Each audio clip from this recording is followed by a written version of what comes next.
எண்ணஞ்சல் குடியிருக்கும் என் அன்பான இனிய உறவுகளே, இங்கே மகாநதியில் பார்த்தீங்கன்னா சாரதா ஒரு வாசகம் சொன்னாலும் திருவாசகம் சொன்னாங்க அப்படின்னு சொல்லுவாங்க இல்லையா?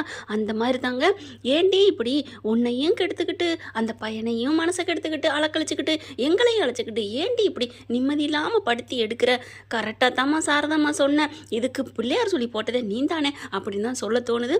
ஓகே ஃப்ரெண்ட்ஸ், வாங்க இப்போ நம்ம வீடியோக்குள்ளே போகலாம். இங்கே விஜய் வந்து இதே நம்மளும் தாங்க சொன்ன முன்னாடியே என்னென்னா, பொறுத்தது போதும் பொங்கியல் மனோகரா அப்படிங்கிற என் குழந்தைய பெற்று கொடுத்துட்டு அதுக்கப்புறம் நீ போய் உங்கள் அம்மாவுக்கு சர்வீஸ் பண்ணு, அதை விட்டுட்டு என் அம்மா முக்கியம், என் சொத்து முக்கியம், அந்த பசுபதி முக்கியம்னு சொல்லிக்கிட்டு என் பிள்ளைக்கு ஏதாவது ஆணுச்சு, என் புள்ள வயிற்றுல இருக்கையில் நல்லபடியாக இருக்கணும், முக்கியம் ஒழுங்காக நல்லபடியாக பெற்று கொடு, அதுக்கப்புறம் நான் உன் மூஞ்சிலே முழிக்க மாட்டேன், அப்படி முழிச்சா அப்படின்னு சொன்னோன்னே செருப்பால் அடி அப்படின்னு சொல்லுவாருன்னு பார்த்தா நான் என் பிள்ளைக்காக வேணால் முழிப்பேன் அப்படிங்கிறாங்க நம்ம தலைவர்.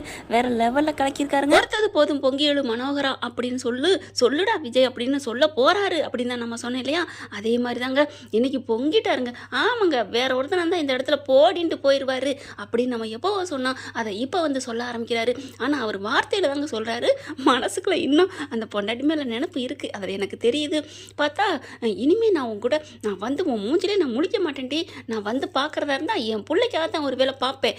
என்ன பார்க்குற பொசசினவா உனக்கு இருக்காதே, என்னை பற்றி வேணான்னு சொல்லிட்டியே, நான் என் பிள்ளைக்காக நான் வருவேன் தாண்டி சொல்லுவேன், என்னைய விட என் புள்ள முக்கியமானு கேட்க மாட்டடி, நீ அது கூட கேட்க மாட்ட அப்படின்னு சொல்லிட்டு பாப்பா அப்படிங்கிறாருங்க.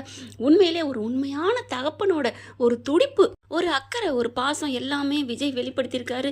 மனுஷன் வாழ்ந்திருக்காருன்னு சொல்லணும். அதே மாதிரி இக்கட்டான சூழ்நிலையில் ஒரு பொண்ணு எப்படி இருப்பா அப்படிங்கிற மாதிரி தாங்க காவேரியும் வாழ்ந்திருக்காங்கன்னு சொல்லணும். வாழ்ந்துக்கிட்டு இருக்காங்களா, என்ன பண்ணுறாங்கன்னு தெரியல, அந்த பிள்ளை எதில் சேர்க்குறதுனே தெரியல. அப்படியே வயிற்று குடிஞ்சு பார்த்து பாப்பா பத்திரமா இருந்துக்கூடா, அப்பா போயிட்டு வரேன் அப்படின்னு சொல்லல. பாவங்க கலக்கியிருக்காரு விஜய்ன்னு சொல்லணும். குட் பை அப்படின்ட்டு போயிடுறாரு. போடி அப்படிங்கிற மாதிரி ஒரு மனுஷன் எவ்வளோ தாங்க பொறுத்து போகிறது. விஜய் போயிடுறாங்க. அந்த பிள்ளை அழுதுட்டு வருது. வீட்டில் பார்த்தீங்கன்னா அம்மா திட்டாதம்மான்னு இந்த கங்கா சொல்லிக்கிட்டு இருக்கு. இந்த அம்மா அப்படியே அப்படின்னு உக்கரத்தில் இருந்துட்டு இருக்கு.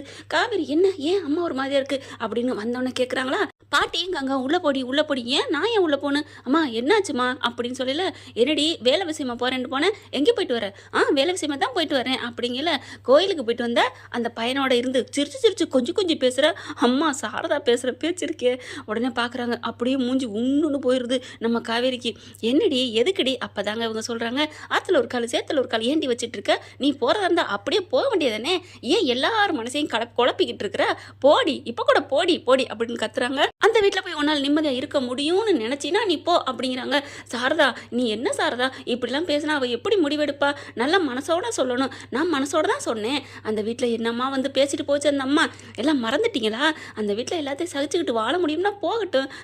யாரை பார்த்துமா சாரதா சொல்கிற, யாரோட ஆதரவும் இல்லாமல், ஏன் புருஷனோட ஆதரவு கூட இல்லாமல் அப்படியே ஒரு வேண்டாத விருந்தாளியா அங்கே ஒரு பாவப்பட்ட ஜென்மமாக காவேரி, உன் புள்ள மேலே உனக்கு நம்பிக்கை இல்லை சாரதா, உன் புள்ள அங்கே போய் வாழ்ந்து எல்லாரும் தண்ணி விட்டு ஆட்டி அவ்வளவு ஆனந்தமாக வாழ்ந்து அப்படியே அசைக்க முடியாத நம்ம விஜய் மனசையே அசைச்சு அப்படி குடிக்கொண்டு இருக்கிறா நம்ம காவேரி.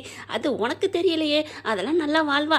என்னங்கடி சுற்றி இருக்கிறவங்க கூடி கும்மி அடிக்கிறீங்களே, 2 செல்லங்களையும் அழகாக வாழ்ந்துட்டு இருக்க விட்டுட்டு இப்படி பிரித்து வச்சு வேடிக்கை பார்க்குறீங்களே, இது யாரோட லீலை, இந்த கடவுள்னு சொல்கிறதா இல்லை இந்த டைரக்டர் இருக்காரு அவரை சொல்கிறதா ஒன்றும் புரியலை. அந்த நேரம் கரெக்டாக பார்த்து காவேரி அப்படின்னு அந்த கிளவி வருதுங்க.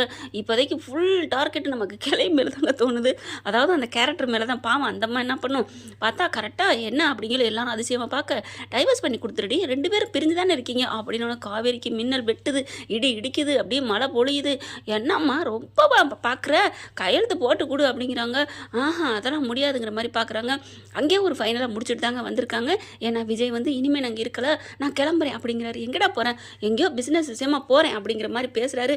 ஆனாலும் ஏண்டா உனக்கு தொழில் இருக்கே அதெல்லாம் பார்க்கலையா தாத்தா, எப்படி தாத்தா எனக்கு மனசுல லைக்கில் தாத்தா அப்படின்னு ஒரு பேக் எடுத்து முதுகில் மாட்டிக்கிட்டு அப்படியே படையப்பா ரஜினி மாதிரி கிளம்புறாரு. மனசுக்குள்ள சோகத்தோடு இருக்காரு. அடுத்து பார்த்தா நான் கொடைக்கானலுக்கு போகிறீங்களா, அங்கே போகாதடா அவன் ஏதாவது பண்ணுவான், அவன் பண்ணுவான் இவன் பண்ணுவான்னா ஏன்டி என் பிள்ளை அப்படி மிரட்டுற அப்படின்னு தாத்தாவும் சொல்கிறாங்க. விஜய் சொல்கிறாங்க, இனிமேல் நாங்கள் இருக்கல, நான் கிளம்புறேன் தாத்தா, என்னை விடுங்க அப்படின்னு இவர் போனது தாங்க தாமதம். அப்படியே வக்கீலை வச்சுட்டு வர வச்சு வக்கீல் நோட்டீஸ் வாங்கிக்கிட்டு இங்கே வந்து காவேரிட்ட கையெழுத்து கேட்குறாங்க. காவேரி அப்படி தயங்கினாலும் அவங்க ஆத்தாக்கார் என்ன பண்ணுறாங்க, போட்டு குடுறி அப்படின்னு சொல்கிறாங்க. இல்லைம்மா நான் போட முடியாது அப்படின்னு எவ்வளவோ சொல்கிறாங்க. ஆனால் பார்த்தீங்கன்னா நீ போட்டு தான் கொடுக்கணும் அப்படின்னு சொல்லிட்டு ரொம்ப கம்பல் பண்ணி வாங்கிடுறாங்க. ஓகே ஃப்ரெண்ட், பார்க்கலாம் என்ன நடக்க போகுது, எந்த சந்தியில் கொண்டு நிறுத்த போகிறாங்க அப்படிங்கிறத. இந்த பதிவு உங்களுக்கு பிடிச்சிருந்துச்சுன்னா உங்கள் பொண்ணான கையில் ஒரு லைக்கை போட்டு சப்ஸ்கிரைப் பண்ணிடுங்க. Thank you friends.